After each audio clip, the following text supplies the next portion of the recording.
BICT 2083 ब्याचको entrance एक्जामको form खोलिसकेको छ। त्रिभुवन विश्वविद्यालय अन्तर्गत एजुकेसन डिपार्टले BICT को फर्म खोलेसँगै यही भदौ 5 गते 1 बजे एक्जाम हुनेछ, इन्ट्रान्स एक्जाम।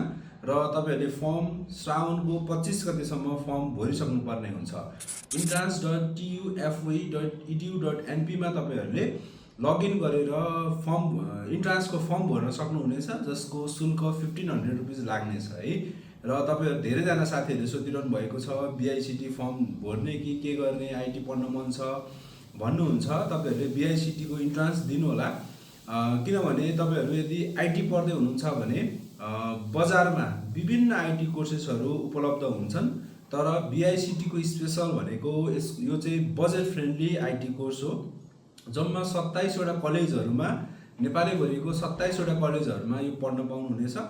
र तपाईहरुले यो कोर्स पढ्दा पढ्दै, काम गर्दै पढ्दै पनि गर्न सक्नुहुनेछ, किनभने यो धेरै जसो कलेजहरुमा मर्निङ सेसनमा हुनेछ र दिउँसोको समयमा तपाईहरुले इन्टर्नशिप देखि लिएर जबहरु गर्नुभयो भने तपाईहरुलाई ब्यालेन्स हुन्छ र काम गर्दै पढ्दै गर्नुभयो भने बेस्ट हुन्छ। र इन्ट्रान्स एक्जाममा तपाईहरुलाई एकदमै बेसिक क्वेशन्सहरु सोधिनेछ। प्लस 2 मा तपाईहरुले कम्प्युटर साइन्स पढ्नु भएको छ भने कम्प्युटरको बेसिक क्वेशन्सहरु, म्याथमेटिक्स, इंग्लिश, नेपाली जस्ता क्वेशनहरु सोधिन्छन्। त्यस्तो धेरै भास्ट हुँदैन, तर लास्ट इयरमा सोधिएका प्रश्नहरु एकचोटी हेरेर जानुभयो भने सजिलो हुन्छ। र BICT पढ्दाखेरि एउटा तपाईहरुलाई गाह्रो लाग्न सक्ने भनेको चाहिँ तपाईहरुले एजुकेसन नपढेको हुन सक्छ। धेरै जसो म्यानेजमेन्ट फ्याकल्टीको, साइन्सको, आर्ट्सको पढ्दै हुनुहुन्छ भने एभ्री सेमिस्टरमा एटलिस्ट एउटा एजुकेसनको सब्जेक्ट पढ्नुपर्ने हुन्छ, जसले गर्दा तपाईहरुलाई अलिकति सुरुमा चाहिँ कन्फ्युजन हुन सक्छ। तर अरु कोर्सेस भनेको तपाईहरुको BSc CSIT, BCA, BIT का कोर्सेसहरु जुन आईटी कोर्समा पढाइ हुन्छ सेम सब्जेक्टहरु नै तपाईहरुले पढ्नुपर्ने हुन्छ। र BICT पढ्दाखेरि तपाईहरुको टोटल 100 मार्क्स, एभ्री सब्जेक्टको 100 मार्क्सको जस्ट 40% तपाईहरुको यो एक्सटर्नल एक्जामिनेसन हुन्छन् र 40% इन्टर्नल इभ्यालुएसन हुन्छ र 20% भाइभा र प्रोजेक्टको कुराहरु हुन्छ एभ्री सब्जेक्टको। र एजुकेसनको चाहिँ 60 मार्क्सको चाहिँ एक्जाम दिनुपर्ने हुन्छ। अन्य चाहिँ तपाईहरुको इन्टर्नल एक्जामिनेसन हुन्छ, जस्तै क्लास एटेन्डेन्स, क्लास प्रेजेन्टेसन जस्ता कुराहरु हुन्छन्। BICT तपाईहरुले पढ्ने इच्छा गर्नुभएको छ भने 8 वटा सेमिस्टर हुनेछ र तपाईहरुले सबै सेमिस्टरमा कुन कुन सब्जेक्ट हुन्छ भनेर एकचोटी आफैले एनालाइज गर्नुस्। अरु सब्जेक्टहरु पनि, अरु कोर्सेसहरु पनि हेर्नुस्।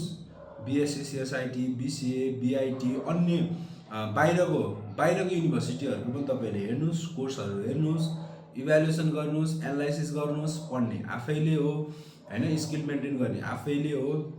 र BICT कोर्सको सिलेबस पनि राम्रो छ। अब तपाईहरुले नजिकको कुन कलेज नजिक हुन्छ, कुन क्याम्पसेसहरु तपाईहरुलाई नजिक हुन्छ, त्यो क्याम्पसहरुको लाई तपाईहरुले इन्ट्रान्सको यो एक्जामको सेन्टर राखेर तपाईहरुले फर्म भरेर तपाईहरुले एक्जाम दिन सक्नुहुन्छ। र अर्को धेरैजना साथीहरुले सोध्नुहुन्छ BICT कोर्स पढिसकेपछि पछि गएर के गर्ने?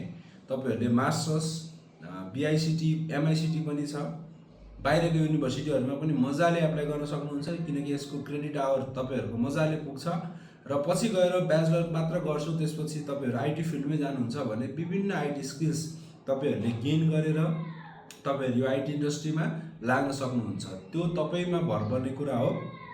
कोर्सले तपाईहरुलाई केही डिटरमाइन गर्दैन। पछि गएर इन्टरभ्यूमा तपाईहरुलाई कोर्स केही पनि सोध्ने होइन, आईटी पढेको छ भनेपछि पढेको छ। र तपाईहरुको हेर्ने भनेको तपाईहरुलाई एनालाइसिस गर्ने भनेको तपाईको स्किल्सले हो, तपाईको एक्सपिरियन्सले हो। त्यही भएर ब्याचलर कोर्स पढ्दाखेरि मजाले प्रोजेक्टहरु गर्नुस्, अरूको प्रोजेक्टहरु हेरेर नयाँ प्रोजेक्टहरु क्रिएट गर्नुस्, आफ्नो पोर्टफोलियो बनाउनुस्। त्यही नै तपाईहरुको लागि उत्तम हुनेछ। र अन्तिममा के भन्छु भने BICT कोर्स पढिसकेपछि तपाईहरुलाई यो बजेट फ्रेन्डली हुन्छ। सबै क्याम्पसेसहरुमा लगभग पर सेमिस्टर 15 to 40,000 को बीचमा तपाईहरुलाई पर्छ पर सेमिस्टर। भनेको म्याक्स तपाईहरुले 3.5 लाख 4 लाखमा यो कोर्स सकिन्छ। र काम गर्दै पढ्दै गर्नुभयो भने तपाईहरुले यो फी त तपाईले आफैले पनि काम गर्दै मेन्टेन गर्न सक्नुहुन्छ। त्यो पनि एउटा सुलभ पक्ष हो। त्यति कुरा जानकारी गराउँदै धेरैजना साथीहरुले मलाई सोधिरहनु भएको छ मजाले निर्धक्क रूपमा पढ्नुभयो हुन्छ। अब कलेजको म्यानेजमेन्टमा पनि फरक त पर्छ, तर पढ्ने आफैले हो, यो एउटा सर्टिफिकेसन कोर्स हो, एउटा स्किल मेन्टेन गर्ने आफैले हो। त्यही भएर सर्टिफिकेटको लागि पनि ब्याचलर अनिवार्य छ, पढ्नै पर्ने हुन्छ। किनकि यो टाइममा कम्पिटिसनमा जाने भनेको अन्य कोर्सेसहरूसँग, अन्य कम्पिटिटरहरूसँग हो, र आफूले ब्याचलर क्लियर गर्यो भने एक लेभलको प्लस हुन्छ। त्यही भएर ब्याचलर सँगसँगै आफू स्किल्स मेन्टेन गर्नुहोस्, त्यही कुरा जानकारी गराएँ।